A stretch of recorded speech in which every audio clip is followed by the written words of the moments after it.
Navy films show units of Admiral William F. Halsey's Third Fleet battling the heavy seas of a typhoon. The storm hits the fleet while it's withdrawing from a carrier strike against the Japanese home island of Kyushu.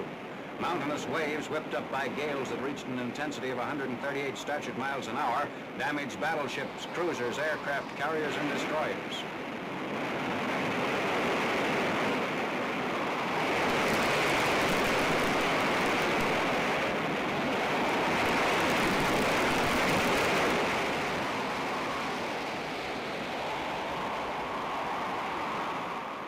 Kingfisher seaplanes on the stern of the USS Massachusetts are wrecked on their launchers.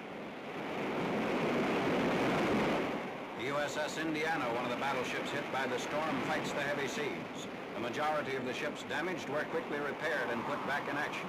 This is the second time in less than 6 months that the Third Fleet has been damaged by a typhoon. The first storm striking 18th December in the Philippines.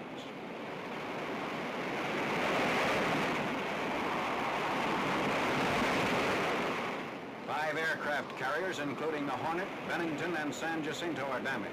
Planes on the deck of one of the carriers are tossed about like matchsticks by the heavy winds and by waves which reach a height of more than 100 feet. Although damage to planes and ships was extensive, only 1 life was lost in the storm. Hardest hit of all the ships is the cruiser USS Pittsburgh.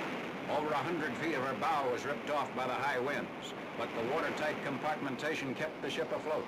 60 of the crew had living quarters in the bow section, but all were rescued when the deck plates buckled and the bow ripped off. Seaplanes on the stern deck are badly damaged. 1 remains on its catapult launcher while others are knocked over and wrecked on the deck.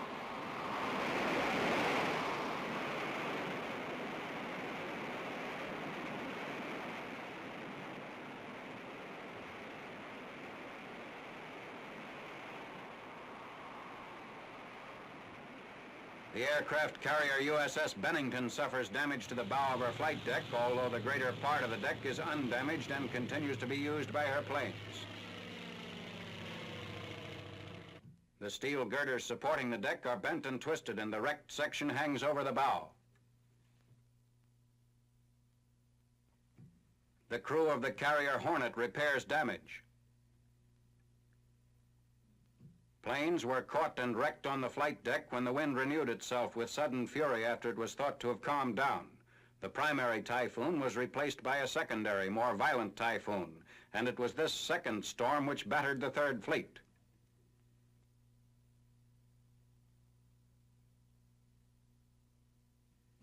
The Pittsburgh, minus its bow, which was later picked up by a Navy tug, travels 900 miles to repair yards at Guam. The cruiser is put into a floating dry dock and temporarily repaired while a new permanent prefabricated bow is being built in the Bremerton Navy Yard. A temporary stub bow is put on the Pittsburgh and the cruiser heads for Puget Sound.